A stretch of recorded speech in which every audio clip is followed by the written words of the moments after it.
Got to work one of these days. Someday. Damn it. Yeah. I mean, OBS, I think, has gone 3 for 4 for my attempted recordings. So, hello, welcome. We have people, we have new people. It's great. It's a website meeting. There's a lot of people. So, this is the Developer DAO website meeting for November 4th, 2021. And it's a narrow discussion around specifically the website.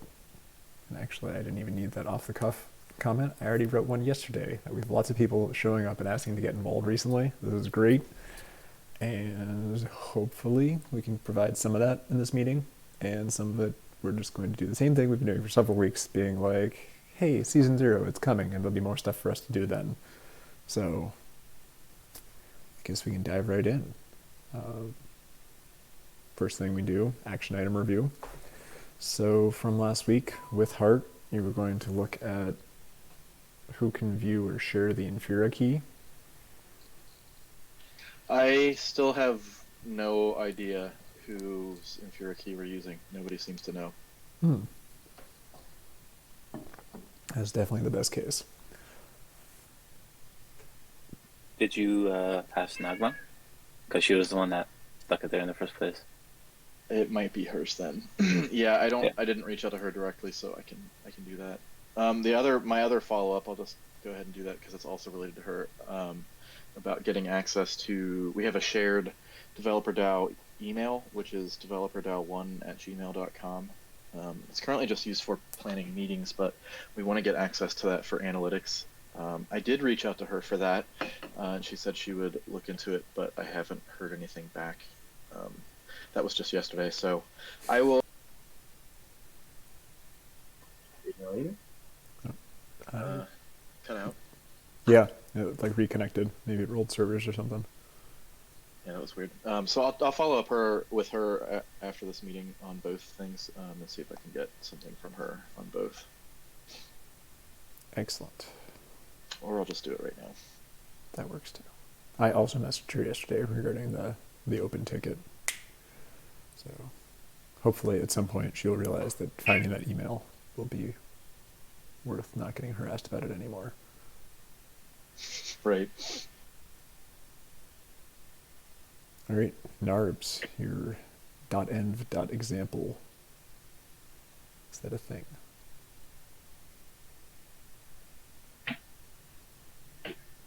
If you are talking, it is not coming through.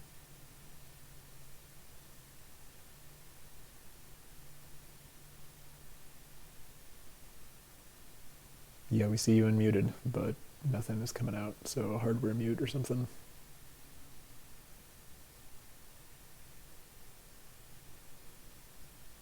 Okay.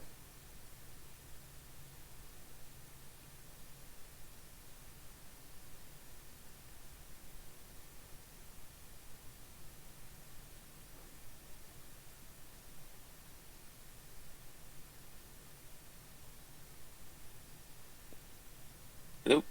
There you are. We good? Good now? Yes. Okay, sweet. Yes, I was asking with regards to which issue. There's a couple of places we're talking about the environment variable. This is just an action item from last time, so it may be lost forever.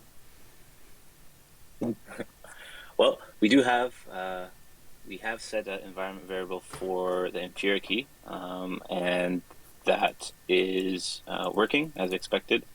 I believe Alex is doing a PR for getting the testnet to work locally, and that is also kind of sort of being driven by environment variables.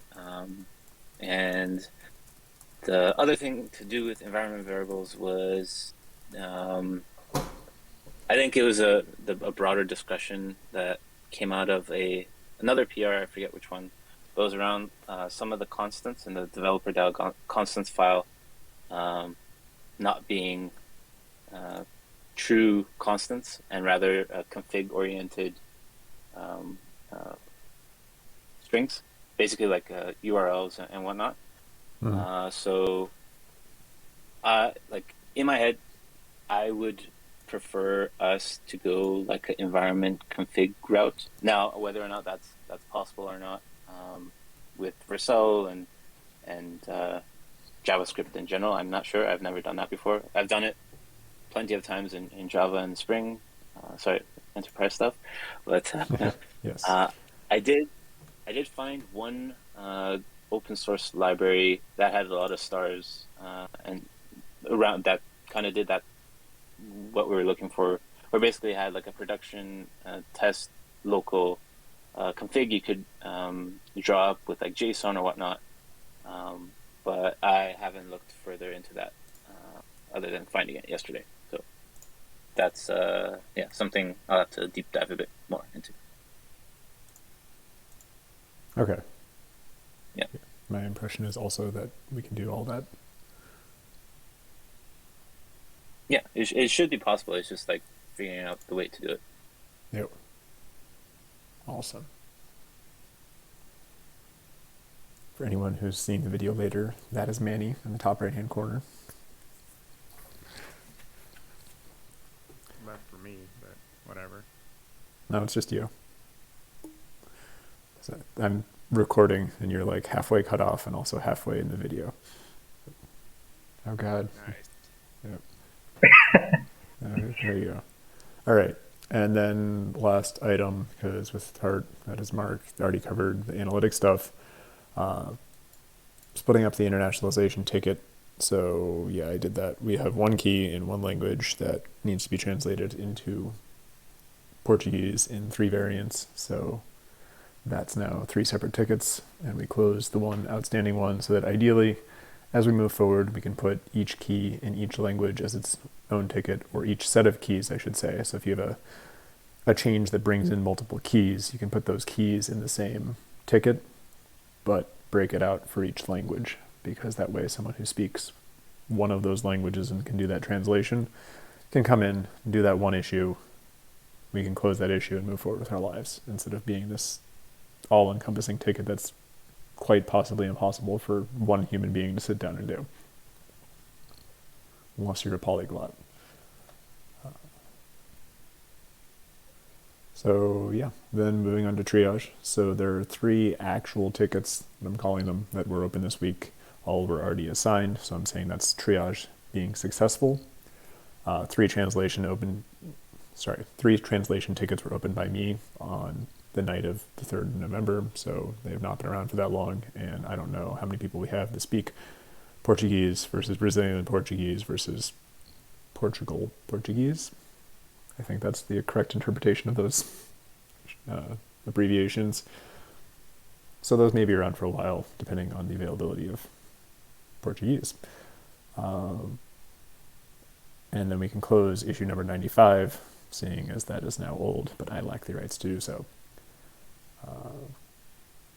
And then I noticed, opening the new tickets, that we should probably update the issue form to be a single select instead of a multi-select for the languages. And then ideally we could put that language into the title of the issue.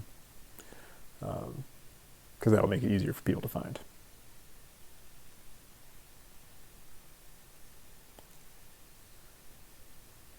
Yeah, that makes sense to me. Yep.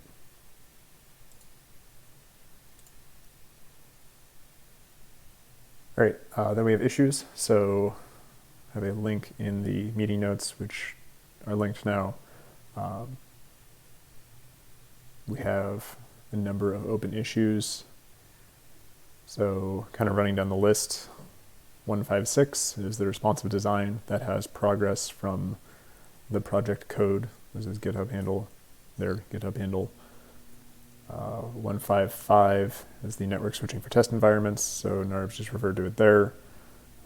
We have pull request 162 and some more requests from Coding with Manny, if either of you wants to elaborate further.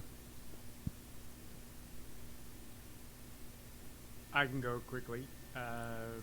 So Narves and I have been going back and forth, did some initial unit tests. So that seems to be going well in terms of it, but it's specifically supporting MetaMask right now. But it's a good base.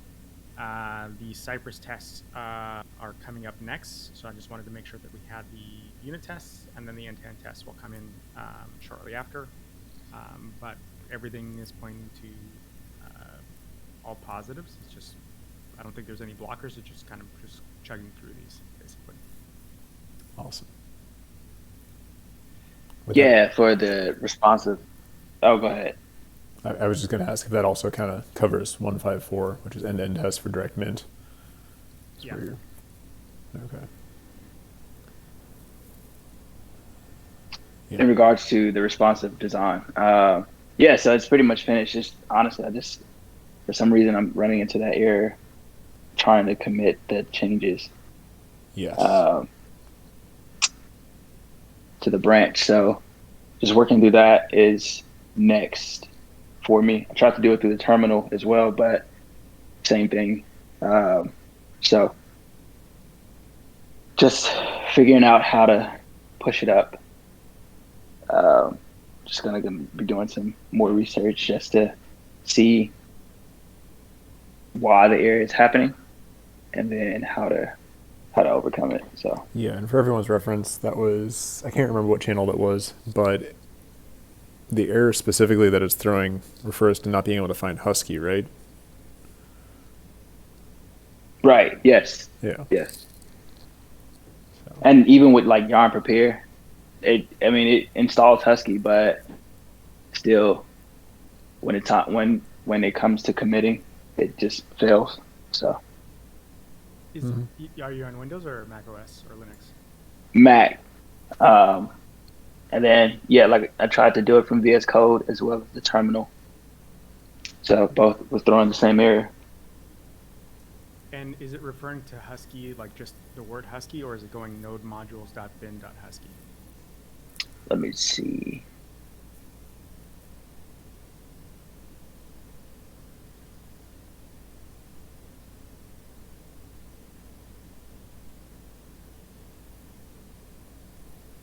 If you want, we could probably take it offline too. I could. Yeah, that'd be cool. Do probably a session just to double check. I think you coordinated with Mark a little bit too, right? Yeah, I couldn't hear you. We were trying to. He asked if you coordinated with me. We could even like right after this call just jump on another call together and figure it out. I'm interested to see what it is because I've not seen that before. It's really weird. Mm-hmm. Yeah, that's fine. Do that. Yeah, let's do it. Okay. So that then takes us, I think, to 114 is 154. That's just working through the testing, like Manny mentioned.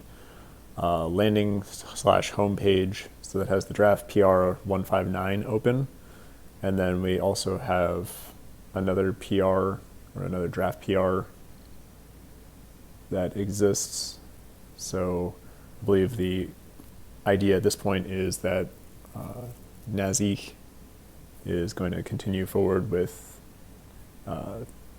his PR that he had worked on that was coordinated, and anything that is good in the new PR or the draft PR, we can kind of rip that out and get the best features there into the PR, so we end up with the best landing page and don't have to try to reconcile those at the code level.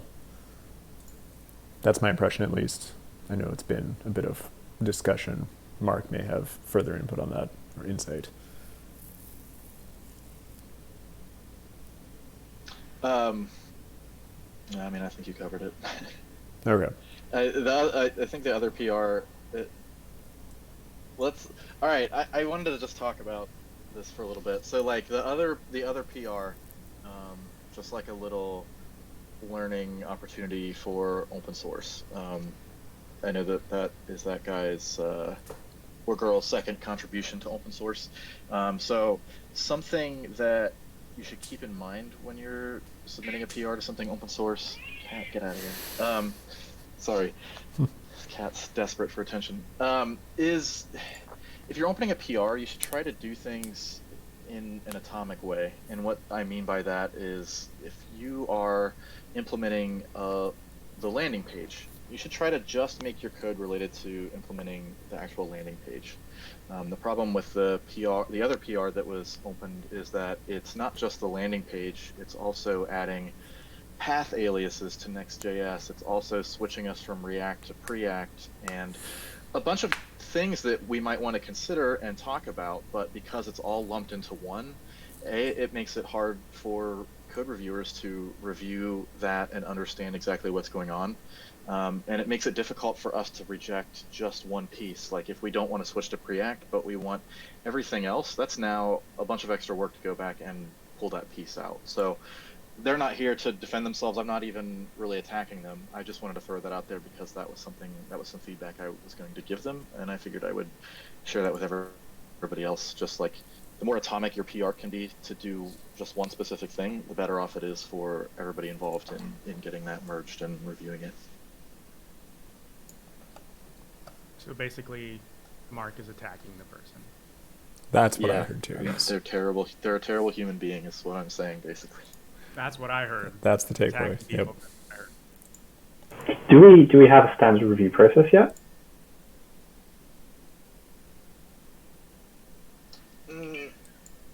Open it and I'll look at it, or Narbs will look at it. Fair enough. There is technically a documented process that we did go over, but I don't expect much people to look at it because it's quite long. I did do a summarized version of it. There is technically a process. There is some debate between Mark and I on how the way certain things go. But as overall, the idea is still, issues would be preferable in terms of something first, right? Follow up with a PR that's related to that issue that closes out that issue. I agree with Mark in the sense that it should be very specific to that task. Otherwise, you're going to be also potentially stepping on somebody else's work. In terms of the way that I see it is that the proposals, it used to be, I don't know if it still is, in Git issues, or if we're trying to do bigger proposals within the forum, which might be bigger feature sets. But if it's like a small feature, I would assume it'll probably still be as a GitHub issue to be able to say, hey, I'd like to propose this. My mentality behind it is that it's always good to kind of rally the community behind a specific feature in terms of a conversation and, say, hey, I have this idea. What do you guys think? And get feedback. Otherwise, you get people who come in and say, hey, I just did the entire website in Go. I think that this is cool, right? And not saying that that's wrong, but at the same time, it's sort of like the metaphor I like to say is that I'm standing in my house and somebody shows up with a burger and says, here's that burger you ordered. And I'm like, I didn't order any fucking burger. Like why you're in my house or whatnot. So that's my mentality. But at the same time, I understand that we don't want to stifle people from coming up with really interesting ideas, and they might not know the processes that are in place, as you mentioned, or they might not be as clear, but that's kind of the general idea. Try to have a conversation with people around features that you'd like to propose and get people to rally behind them, and you'll find out that you might want to collaborate with a few other people, and they might give you different ideas in terms of how something can be made better. I appreciate that. Thanks. I wonder if it's an issue with like the information not being as clearly available as we think it is. Like maybe it's just, I think it's like the contributing doc is maybe like stuffed all the way down the wiki. So people aren't scrolling that far down. They're just like, okay, do my thing, and then ask questions, get feedback later. But maybe there's. Yeah. I mean, it's not even a full page worth. Oh, well, arguably, but yeah. I think it'd be worth figuring out too. Like, before beating ourselves up about that, we should probably make sure that he actually read that and considered it before just being like, hey, there's a thing that they want it done and I can do this and I should do that. And so he did. They did. Yeah. I don't know. I'm not even sure how they knew. I mean, they're not even a member of the DAO, so I'm not sure how they even knew that Well, can you see the issues? It's open source, so you can go on it. Anybody can go there, but Yeah. it just seems it's interesting to me that someone who's not a member still wants to contribute to our site. Well, even before I started contributing, I read the how to contribute first because I just felt like that was the proper procedures to actually Yeah. contribute. Excellent. So it is findable. It's just maybe we need to push it up a little bit more Maybe we could pin so it to everyone can see it. This is a link. Yeah. Just to give people. I know for different this is a different topic, but I know for different channels it would be great. How at the very top of the channel they usually have descriptions of what this is and what it's related to, and also maybe.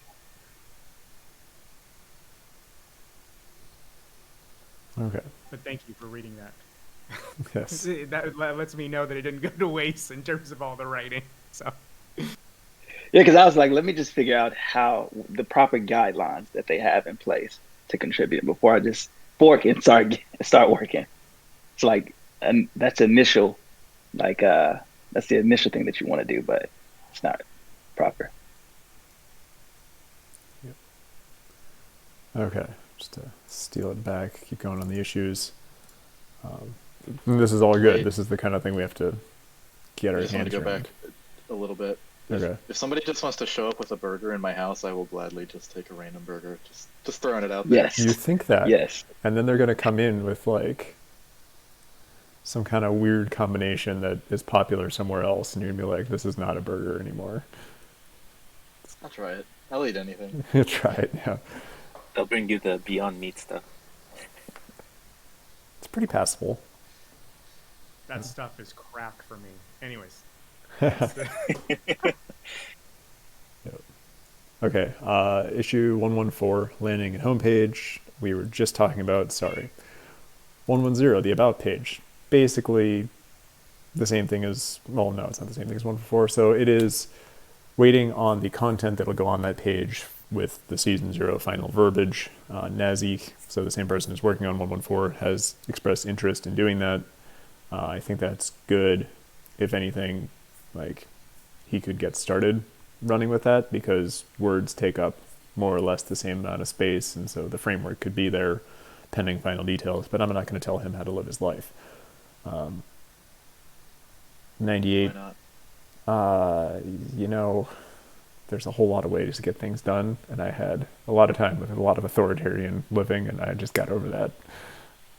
So if he wants to bang out an entire week's worth of contribution in 15 minutes while hopped up on all kinds of stimulants, that's his choice. So yeah, 98, validate token number. That is the one where we're that we're awaiting Vercel support. Narbs, you had posted how you sent a follow-up email because you got some initial traction and then it kind of disappeared into a black hole. So that's all good. Yeah. Sent a chaser a couple days ago. Again, still no response. So either they're stuck on the issue just like we were, or they have a big queue that we haven't gotten to yet. But they said they'd get back in like 24 to 48 hours. So Do you want to give, we'll see. Context, just in case anybody else might want to take a stab? Oh yeah, yeah, for sure. So the issue we're facing is basically so we're trying to get localization to work as a whole, but when this issue basically came up at first when we just had the landing page with the Genesis NFT showing up with the search bar, and then we wanted to prevent people from basically hacking their way around and causing unwanted 404s, and then the issue kind of evolved into properly getting the localization to work. So we wanted to get things like developerdao.com/es/id/ whatever the ID is, so like 1 2 3 4 5, those kinds of URLs to work and have localization applied to the page. Now, we approached the issue kind of two ways. So the first way was the dumb way, where we basically tried to statically generate all, like 88,000 possibilities during build. So Next.js, what it would do is go and build basically all those 88,000 pages and store them in its cache so that it can serve them up right quick without having to do any server side work. So the issue we got roadblocks there is that the build obviously took too long to complete. At least that's what it looked like, and then it just hung at a certain place, and then the timer kept going, and we only have like 45 minutes of a cap for the Vercel builds before it just like fails it automatically, which makes sense once that long of a build. And then we kind of went back, and then I believe Daiwa pushed another means of getting localization to work with server side rendering, which worked locally, but when pushed up on the per commit deploy, it does not work, and there's no outputs in the logs to tell us what's going on, and thus spun up the support ticket, which we are now waiting for. Yes, I realized that was a long spiel, but that's basically the history. Yep, thank you. Brings us to the next ticket, which is setting up analytics. Mark already touched on it. So it's that one email controlled by one person, and we're working on decentralizing that. It's not her email, it's our email. It's the people's email. Then 95, a translation of projects that is now ready to be closed because I made 3 new tickets for it. And then 92, reduce NFT data response time on end-to-end tests. So that has sat idle, but I believe Manny, you updated today, is able to be canceled because its work is being done in the other testing related issues. Yeah, I made a comment that it's going to be handled in 154. So the genesis of the idea, if you guys want to read on it in terms of 92, as to why we're doing end-to-end tests on the, just to give you guys context, is what we would do is we would do the tests to go through and try to look up specific tokens. And then if you're doing it, obviously, using like either scans API or etc., you'll hit a rate limiting and test will fail at a certain point, right? If you're looking up a specific token ID. So instead of that, what I ended up doing is check out my article. I wrote a article on how to Dockerize your local Solidity contract, and then what you can do is we take that. Well, I'm going to deploy it to Docker Hub, and so every time we do a CI test, we just pull that in. It acts like a completely live deployed contract, and then we just do end-to-end tests that go directly to that contract. So you can get all the different scenarios, and there is no rate limiting. So yeah, that's basically it. So yeah. Back to you, Greg. Outstanding. So that takes us to the PRs. So again, changes may have happened since last night, but of the open PRs, we have the feature testnet local environment. Sounds an awful lot like what Manny was just talking about.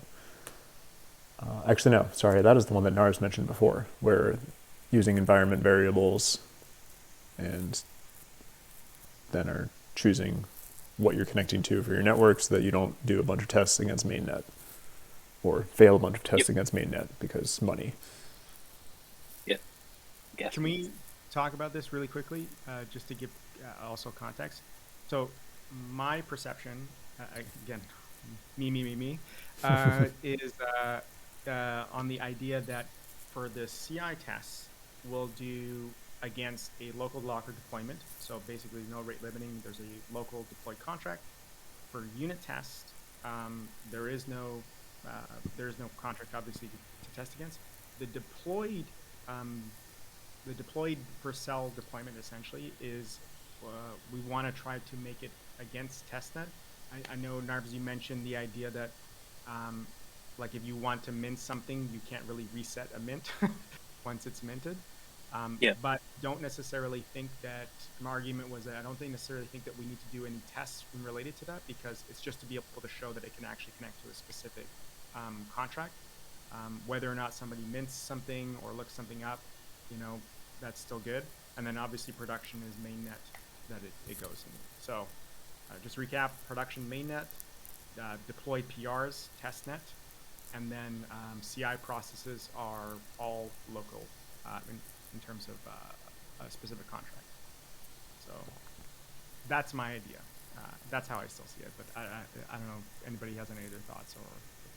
So should we set up some like staging environment on deployed PRs? Because currently just have production environment which is mainnet, and there is something like preview PR by the VGRCL. I don't know how to say it correctly.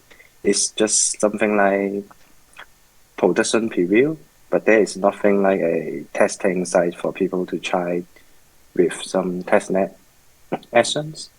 Yeah. So do we need to set up a staging environment for testnet?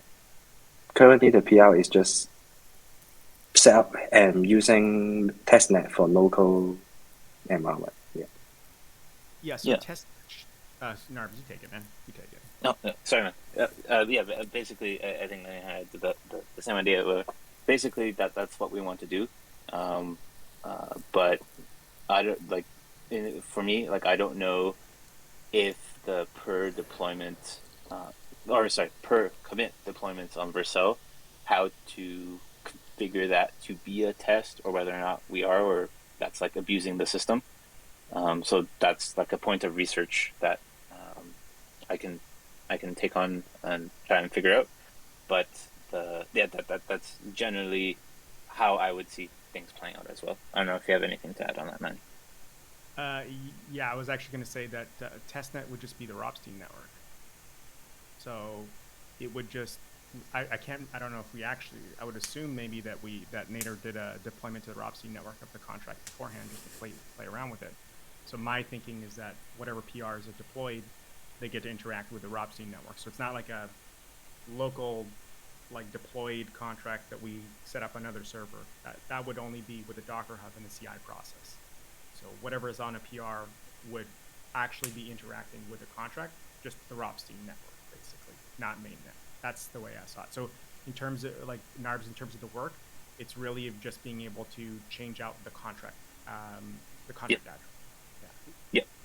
And it's the Rinkeby network actually. That's the one that it's deployed on. Okay. But I mean, we can deploy it on Ropsten, so it doesn't matter. It's just like if it's there, then we'll just getting the idea to work. Yeah. The point though, like the caveat, like you mentioned, is that once a token's like minted, like you obviously can't go back and reset it, but it gives you a more live interaction with things. So. Yes, exactly. I mean, the nice thing about the testnet is like if ever all the things get minted, we can just deploy another contract and just like point it to the new one and reset things. But yes, more housekeeping than anything. We probably don't need to test the fact that a deploy contract works every single, or like a deploy call works with every single deploy either. Yeah. But that's just like my opinion. Yep, makes sense. Right. Add resources page is next, unless there's anything else on that one. So that one is, functionally good, but it does bring up the very valid point that there's a rate limit of 5 requests per second. And you need, I think, all 5 of those to render the page once, because it has to get one call per table in the Airtable. So when you're hydrating your resources with the categories, authors, blockchains, and I think there's one more. Okay, so you aren't taking the full bucket, but you're also making it so nobody else can do it. So we need a caching proxy as their recommended solution, and they don't offer any kind of higher rate limit, so you can't even buy a higher rate limit. So that's a thing. Let's just use Notion then. Let's just move everything to Notion. All right. Get out of here, Manny. Yeah. Wait, no, I think Manny just volunteered to do that. He's going to set up the Notion API. No, that's what I heard. Nope.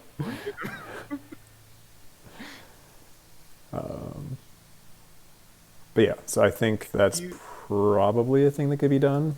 And the very worst case would be to throw it all out and go all the way to the more basic level of Supabase, but I don't really want to do that because we've already thrown out Notion in favor of Airtable. Does Vercel have any, like I know it has functions, right? Does it have any DB capabilities that we might be able to take advantage for free?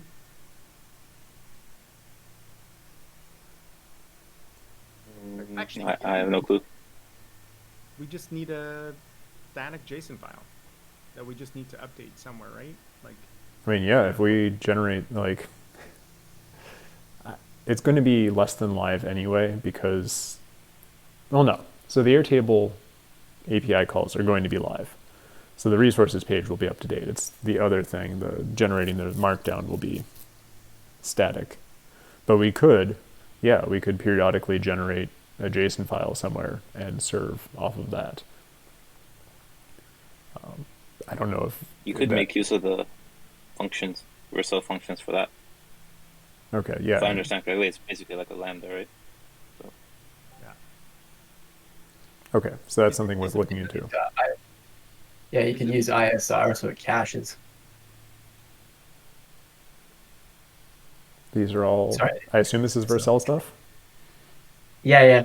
Okay. And Netlify has the same stuff. It's just like if you throw out the same inputs, you can cache it for X amount of time, and then so that way, like you won't run into rate limiting most likely because like a lot of the common thing, like I don't imagine like those Airtable categories and stuff will change that often. I don't know, maybe. But, I'm okay with a day of latency on it anyway.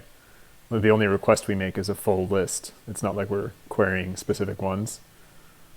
okay. So yeah, sounds like we have a solution there. That is not that line. There's that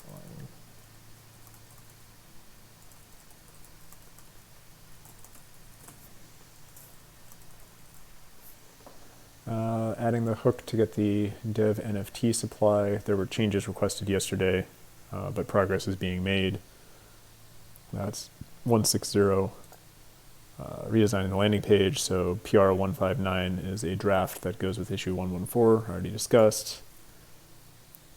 Show available token list on the mint page, that's 158, mentioned in PR 160. So that is, yeah, adding the hook to get the dev NFT supply. I believe that's all progressing together. Logging internationalization key misses per language file, that's 127.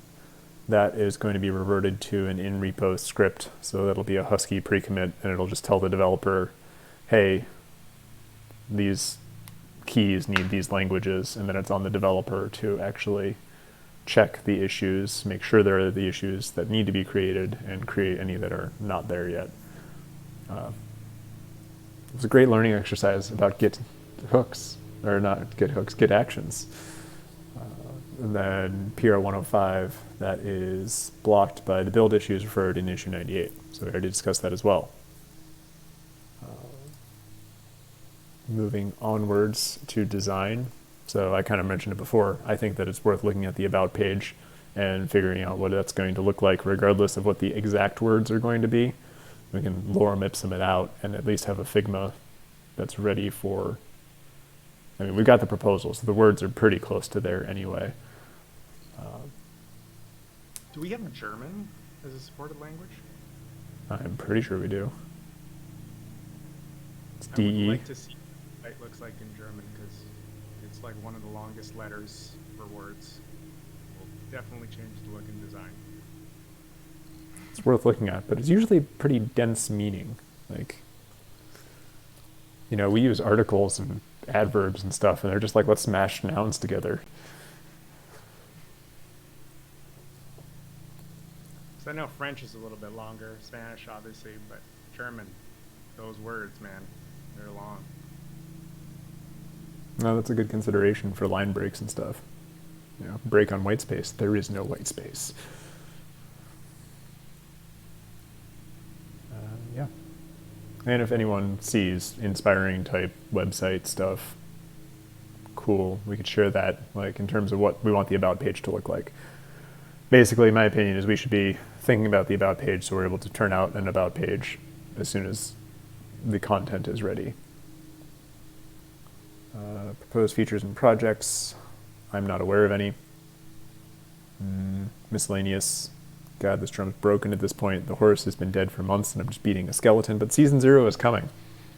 And there's going to be some stuff for us to do. And this week. Yes. Pipe. Soon. Trademark.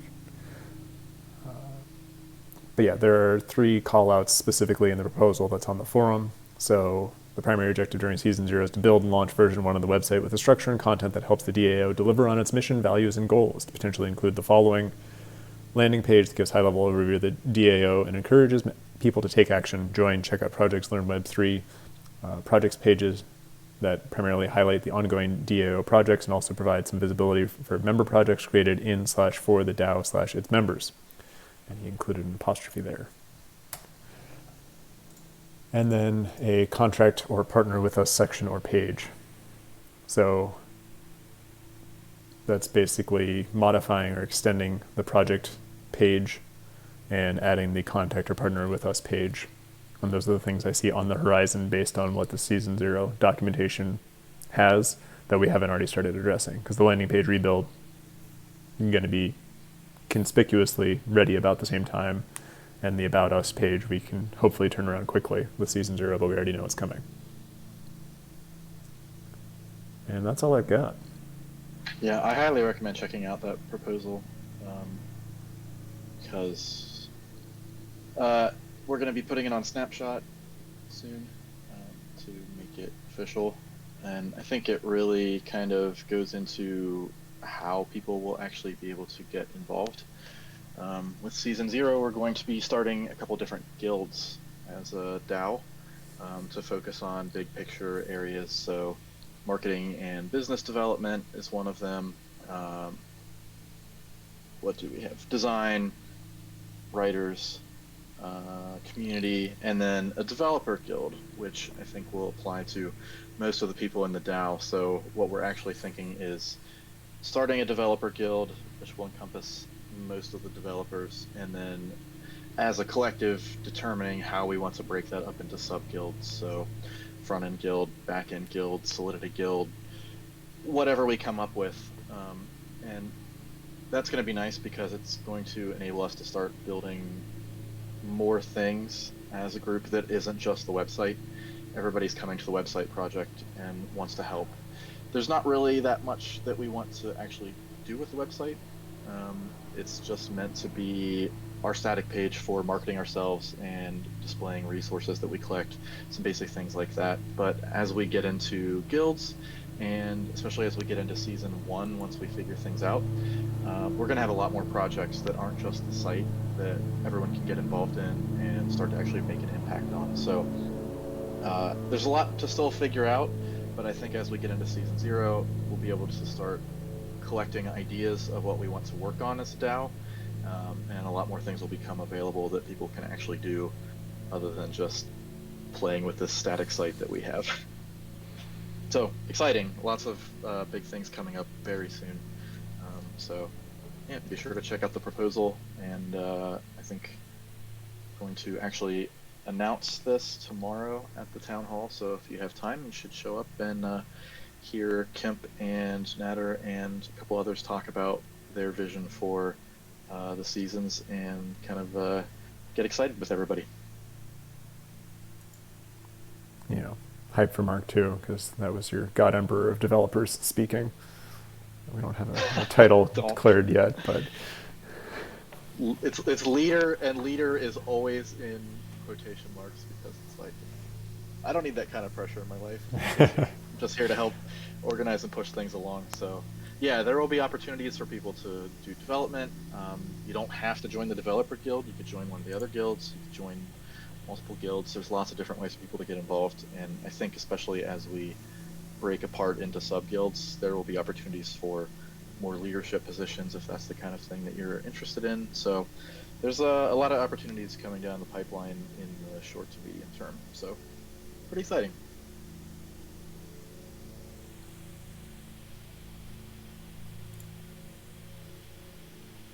But yeah, has anyone else got anything? Any thoughts, concerns, etc.? Or maybe even feature proposals. More feature proposals. That was a point. That was before miscellaneous. You missed the window. Sorry.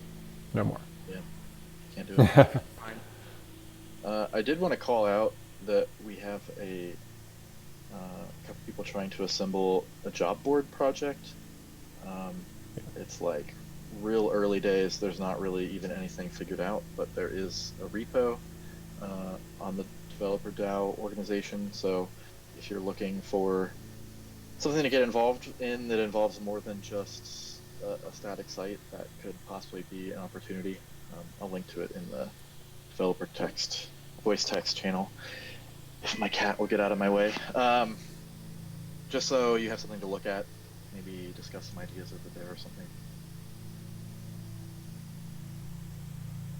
If you're interested in tests, which is so sexy, then check out the tooling thread or whatnot. Narb and Gibby and I are kind of going through just different test scripts, defining unit tests with wallets and end-to-end tests essentially. So if you guys want to follow that along, definitely check it out. It's bleeding edge tests, you know, amazing stuff. Building cool shit. That's right.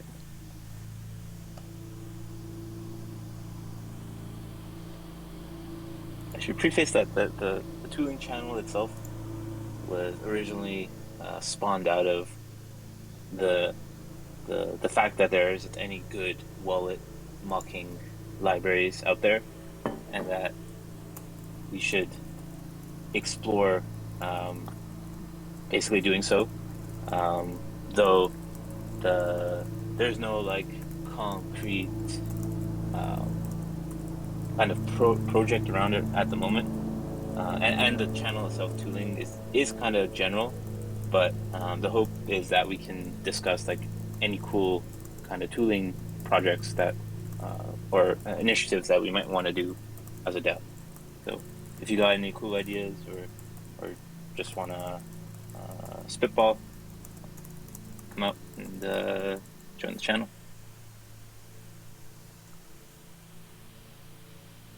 Are you trying to mock the wallet for unit tests, or are you trying to mock like network requests and like the end-to-end tests, or both? Both. I think originally I think at the moment we're mostly focused on the end-to-end tests. But Okay. the libraries we did find are very like MetaMask specific. So there isn't any like good generalized mocking libraries out there. And it seems like the way most people are doing it is just like legitimately mocking every single method call in that MetaMask provides, which I don't know how scalable or future-proof that is, because if something changes in MetaMask, then the libraries will not work properly anymore. So it's a complicated area, and which is probably why there's nothing great out there yet. So. Yeah, because normally when you're doing end-to-end tests, you don't care about the third party because it's not your app. So, which is why you're mocking it, obviously. But with Cypress, you can intercept network requests. So instead of just to kind of flip the idea a bit, instead of trying to mock the whole API, just monitor what network requests are going out and then intercept those, and you'll know what the payload looks like, and then you can just pop that in, and then it would run. In theory, it should run seamlessly. It's like pretending like it actually did the request and stuff. For end-to-end tests, at least, that's probably the way I would go with it. But I'm gonna join the tool channel and bug all of you. So do it, yeah, for sure. Awesome.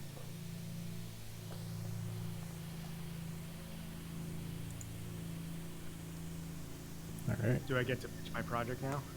Well, let me stop recording first. I don't want to have your PII out. Or not your PII, whatever, your IP, your precious IP.